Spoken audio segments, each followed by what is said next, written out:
gpstrategies.com. I'm excited to introduce you now to today's presenter, Emma Lloyd. Emma's leadership facilitator for GP Strategies, and while working in high-performance cultures, Emma proves that you can have fun and be successful too. Her vocation has led her to a focus on supporting businesses to enhance employee engagement through her passion as a learning professional. Over the past 6 years, Emma has had the opportunity to coach, train, and engage with individuals, teams, and businesses globally, helping them to be at their best more of the time.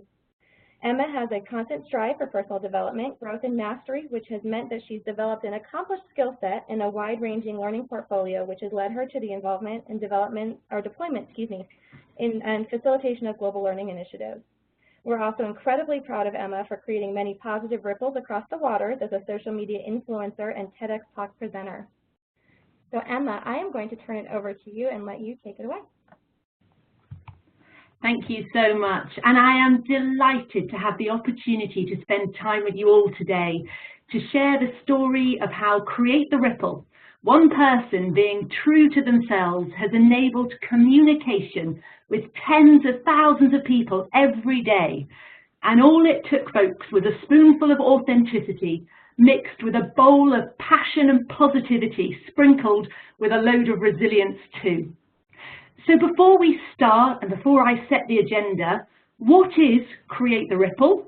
And also, what do we mean by authenticity?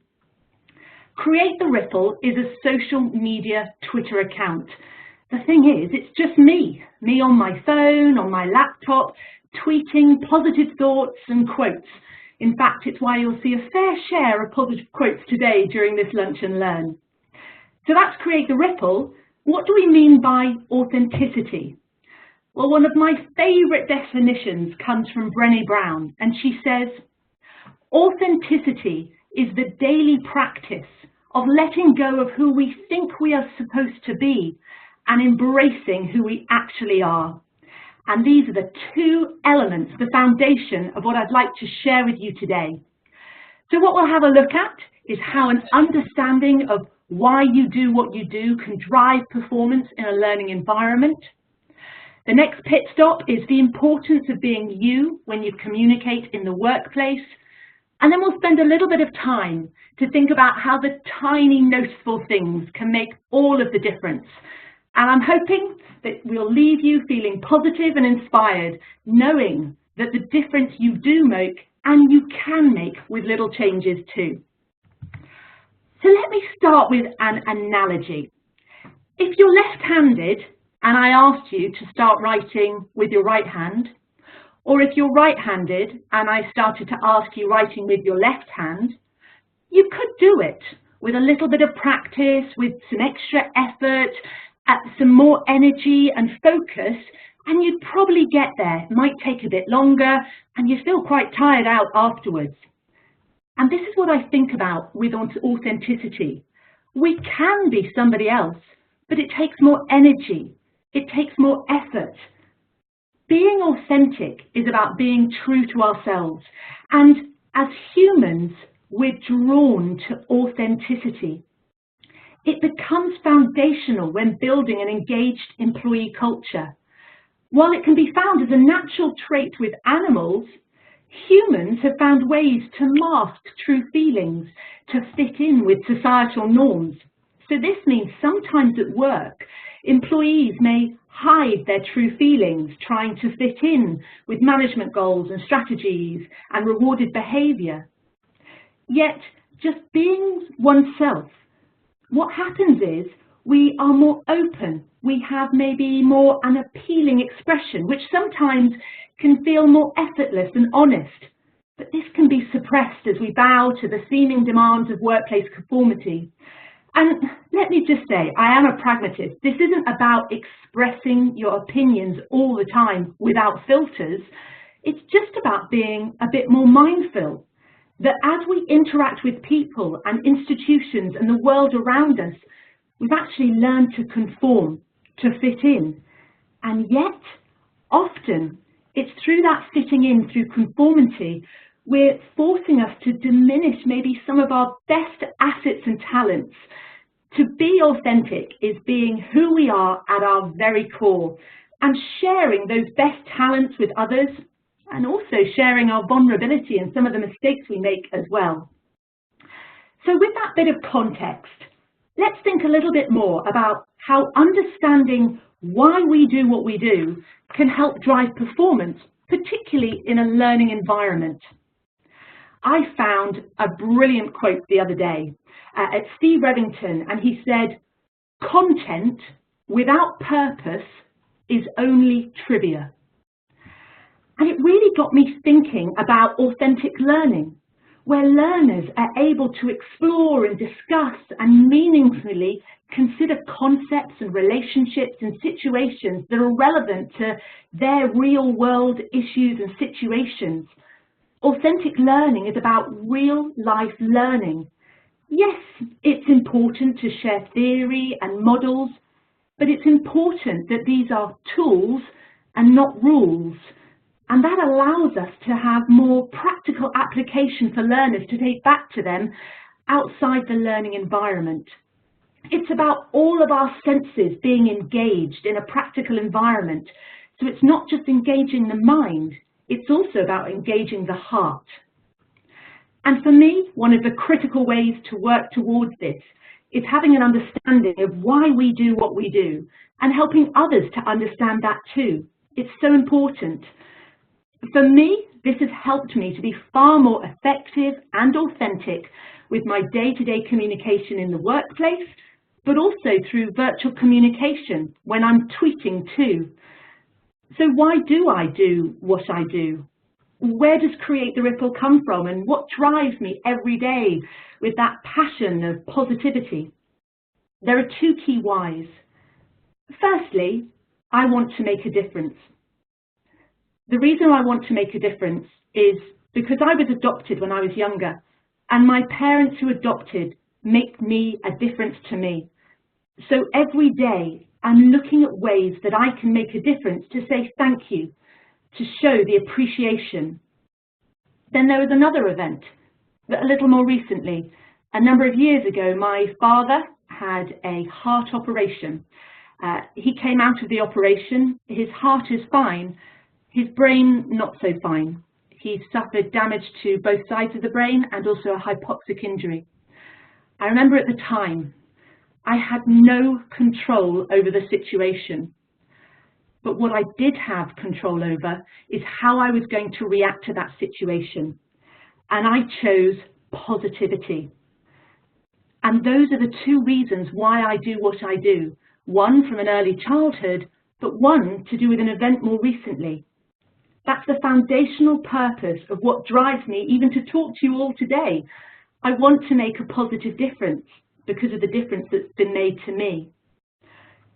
So, given that we've taken a little bit of time to think about the why, I want us to explore a little bit more about why is this important.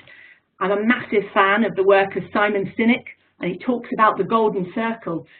It's not just about what you do or how you do it, it's also about why you do it. Too often we spend so much time worrying about the what we're going to say, what we're going to put in an email. For me, initially with Create the Ripple, it was what I was going to tweet. And it's made such a difference when I now focus not just on the what, but on the why. For real human connection, for real authentic communication, it's having a solid understanding of why we're doing what we're doing. By understanding this, it allows us to then focus on the how we're going to approach the communication and of course the what. But the what becomes so much more meaningful. So how does this translate into an authentic learning environment? It's continually revisiting the why. It's looking at the story we're telling to create relatable material that learners can not just relate to, but they can make sense of. And therefore, they can form their own connections, interpretations for application outside the learning environment. And how do we know that we've got that authentic learning environment? Well, there are lots of telltale signs, and many of these you'll probably be familiar with. That sense of deliberate engagement, so you've got real curiosity in a room. some excitement, maybe some urgency with sort of questions and responses, less use of mobile phones or less clock watching or restroom breaks.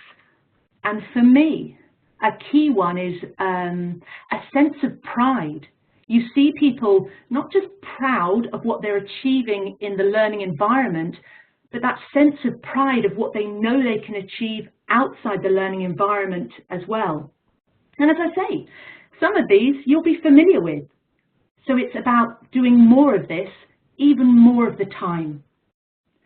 So that takes us to that next pit stop of thinking around the importance of being you when you are communicating, whether it's in a learning environment or within the workplace. Authenticity doesn't mean you have to act exactly the same way at work that you would do at home. It means that both expressions are representative of who you really are. Your work self is a facet of your true self, not a mask. Authentic communication especially plays an important role when organisations communicate, for example, change initiatives, or at an individual level, it's when we're giving feedback, or maybe when we're resolving conflict. In a learning environment, it's not just the learner or the task or the environment, it's the dynamic interaction among all of these various components. It's about the flow. It's about how we communicate. So what are the benefits, which I've already started to allude to? So authentic communication creates better relationships. It builds trust. It helps to manage conflict. It improves team spirit. Authenticity helps to create a happier, more self-confident and open individuals. I think it's important, though, to remember that becoming authentic isn't just an event. It's a continuous process. It's something that evolves. It involves taking the time to know oneself, understand our own purpose, and think about our authentic communication. It's then taking the time to recognize that in others, and then being able to adapt and advocate accordingly. The thing is, for all of this, we need to be in a good space. So you also need to take care of yourself. It's about balance. It's about being good to yourself. Life is about passions and interests, and that includes relaxation, as I said earlier, not just about fulfilling our mind, but also our body and soul, our heart. I'm also an advocate for having fun. I find a sense of humour helps in nearly most situations, and the evidence is there that shows that when we're having fun, we can have amazing productivity and community building, and it can help make a real difference in the workplace. As I said earlier as well, though, no one is perfect. I'm certainly far from perfect, and no one should be expected to be perfect. We get tired, we get pessimistic, we sometimes get antisocial or fed up at times. But by really understanding ourselves, our talents, and our imperfections, it enables us to bring all of them to the table when we communicate. There's a Forbes quote about authentic people, and it says around, authentic people are exciting, they're original and refreshing. The essential element of an exciting, vibrant workplace culture that can lead to knockout performance. Exciting companies are hungry for authenticity, so it's time to find your true self and run with it. So how can we authentically communicate? So I have a passion for authentic communication, and I spoke about it earlier. It comes partly from my career as a learning professional, a facilitator, and also partly from Create the Ripple. I've taken time to consider what is it on a daily basis through being a facilitator that allows me to connect with people. What is it that means that tens of thousands of people around the world connect with me as an individual through Create the Ripple? And I've come up with the fact it's because I'm me. It's because I'm always me. And it's because I know why I'm me.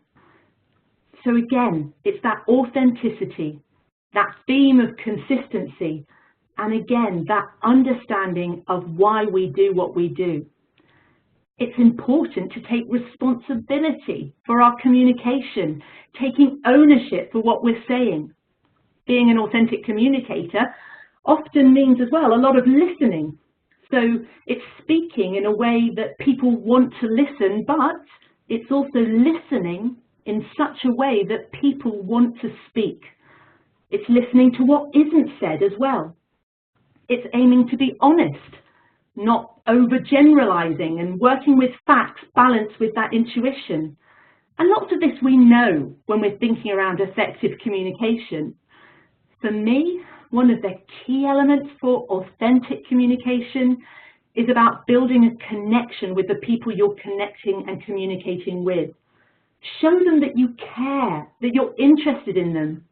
And I learned this through Twitter. I set up the account, I was all raring to go, I put on loads of quotes, and nothing happened, nothing at all initially. I took the time to realize I hadn't made any connections. And when I started to put into play why I was doing it, how I was doing it, it meant that there was more of a mutual understanding. There was different perspectives. I had a real positive regard, and I saw the potential in what I was doing, seeing the potential in others, and others could also see the potential in what I was doing too. So what are some of those little things that we can do? Because everything we do has an impact. So it's taking the time to consider what I call TNT. So TNT is explosive, it's dynamite. If you really want to have an impact, it's the tiny, noticeable things that will make such a big difference. With the caveat that TNT is a 365-day-a-year policy. In fact, Alive with Ideas, they're an amazing ideas agency, an internal comms agency. They took the time to go out to a load of different companies to find out what were some of the TNTs that really worked. And many of them we've started to touch on. And many of them I'd like to bring to the forefront of your mind too. Things like listening, things like real kindness and thoughtfulness, the genuine thank yous, expressing gratitude, asking people for their opinions, involving people, just simple things that go beyond a hi, how are you, taking an interest in getting to know your employees. I know one of my favourites is handwritten thank you notes. It's doing things that are right for the individual. Being really mindful of the language that we use and the impact that that can have. And taking into account that asking people about their personal lives and remembering this for later for what they're happy to share, because this helps us. There was an article from Harvard Business Review that explored how the root cause of engagement issues are actually usually found outside the workplace. It reveals how the insights that lead to real improvements in engagement arise when we consider the whole person. So when you go to work in the morning, instead of spending time switching on your computer, what are you doing to switch on and turn your people on? So in 20 minutes, I spent a little bit of time just to think about and revisit the importance of understanding why you do what you do, the importance of being you when you communicate, and how it's just little tiny noticeable things that can make the difference. Because authentic communication plays such an important role in organizations at a big level and at an individual learning. And in authentic learning, it allows learners to explore, discuss, and make meaningful connections. I'm going to hand over for any questions and thoughts before I do a final wrap-up. Wonderful. Well, thank you, Emma, for that positive and very uplifting discussion. I think we're all probably smiling right now. We do only have, actually we don't have a lot of minutes left. We are right at 20 minutes, but we will go over about 5 minutes for Q&A. So I'll very quickly wrap this up with the rest of my housekeeping notes. As a reminder, though, if you do have a question, just be sure to enter it into the Q&A module. And obviously, we covered quite a bit in 20 minutes, and there's a lot more that we could continue to discuss. We encourage you to continue the conversation with Emma beyond today's session. Her contact information will be available in the email follow-up, and we do have that Twitter handle that she was talking about floating around in the chat, as well as it will be on the final slide that we get to here in just a moment. And we'll also be sending everyone a link to the slide deck, the recording, and a follow-up blog post where she'll be addressing today's key takeaways and questions that we go through. It looks like we do have some questions coming in, so I do want to get to those. The first one, Emma, you talked about having an understanding of why you were doing the social media efforts on Twitter, and it allowed you to connect with more people. What did you do specifically differently to enable this? Yeah, it's a great question. You know, in short, I stopped and I took some time. So I took time to think about, as I said, why I was tweeting, how I was tweeting, rather than just the what. And by taking that time to consider, I made more personal connections. I was able to share a little bit more about me. I wanted to learn about others. And it was creating a bit of a community of individuals who were connected with the ethos, because time is one of the greatest gifts you can give anyone, because you can't get it back. And by giving that little bit of time, that little bit of reflection, it allowed me to be more authentic. So I'd look at someone's profile, I'd then find a relevant quote or message to show people that I cared, and it showed I was authentic too. I'm sure it built trust very quickly, and based on the significant growth that you've seen, it's clearly working. Jumping into the next question, what have been some of the specific benefits that you found of creating an authentic learning environment? Okay, yeah, and I suppose this is sort of, takes me back to sort of the day job a bit more, which is, I say day job, my life job. For me, this comes to the practical application of learning outside the learning environment, the tangible difference. So what I've noticed is, at the end of an event, so whether that's face-to-face or a WebEx, instead of hearing, I like that concept, and I need to think more about how it's going to work for me, it changes to, I like that concept, and what I'm going to do tomorrow is this. So that practical application increases. It feels right to say a quote which is, what we learn in pleasure we won't forget. And I found that this more authentic learning environment means that there's more passion.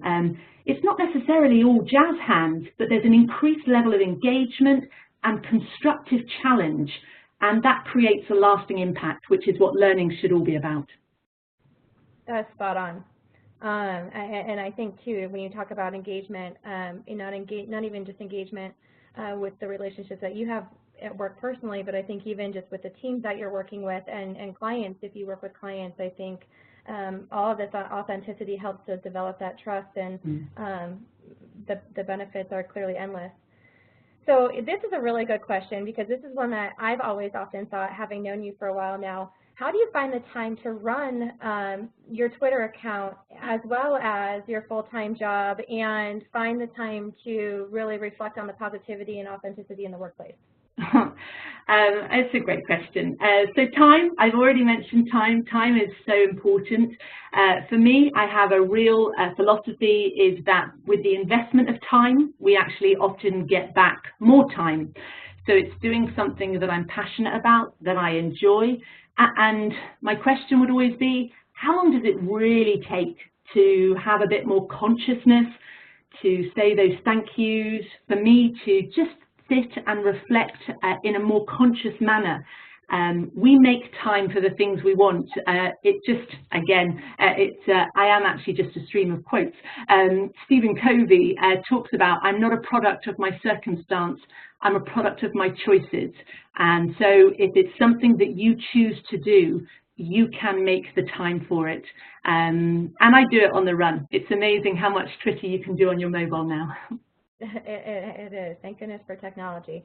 So we are 5 minutes past. I don't want to take up everyone's time, but I'm going to take one more. I will leave the webinar open just for a few minutes after we close it out, just so that folks, if they have any questions or thoughts or ideas that you want to share with Emma, I'll leave this open. But this last one is, please share the Twitter handle. I will share that again in the chat as soon as we wrap this up. And also, this is a good one. Are there any resources that someone might use or that you might recommend to help someone gravitate to being more authentic? Yeah, it's a really great question again, and it's great to hear because it's starting in our mind to think about, actually, how can I be even more authentic? For me, the first resource is yourself because it comes from within. So you can read books, you can read articles, it can help you. The technique that I would always recommend with coaching sessions I do and with wider audiences is called the 5 why technique. So you can Google it, there's a lot of information. In shorthand, what it is it says, why do I do what I do? So for example, whether it's your job, whether it's social media, whether it's being with your family, it's thinking about what's important, why is this important, and you use the 5 whys. So you keep asking yourself why, and you get to the root cause. It takes time. It took me sort of quite a few months to sort of think about, and it actually then made me realize that why I do what I do is because of the difference that my parents have made to me, which is quite a big thing, but it's something that I've never made the connection. Wonderful. We'll leave it open. I know there's still a few more questions that are coming in, but Emma, do you have any final thoughts that you want to add before we close this out? I want to say just thank you so much, everyone. Just to reiterate around the benefits of being your authentic self. They allow us to be happier, feel more fulfillment, decisions will become easier, and increased awareness. And ultimately, it means you're doing more of what you want, doing more of what you love, and that sense of purpose. And this quote here, it's being congruent, being authentic, and being your true self. Although I think Oscar Wilde got it in one sentence, which he said, be yourself because everyone else is already taken. Thank you so much, everyone, for the difference that you've made to me today as well. Well, thank you very much, Emma, for your time today. And thank you, everyone who attended, for your time and attention. We do hope that you'll join us. We actually have another webinar next week with Matt Baker. This one is titled Freedom or Focus, the Curation Conundrum. So I do wish everyone a great day. Emma, if you don't mind, well, actually, you know what? I'll go ahead and do it right now because I have presenter rights. Here you go. This is the Twitter handle that Emma has been referring to. I definitely follow it. They are very inspiring, motivating. Oftentimes, they come at the perfect time on the perfect day. So I appreciate her and all the work that you do, Miss Emma, and I thank everyone for your time and attention, and I wish everyone a great day.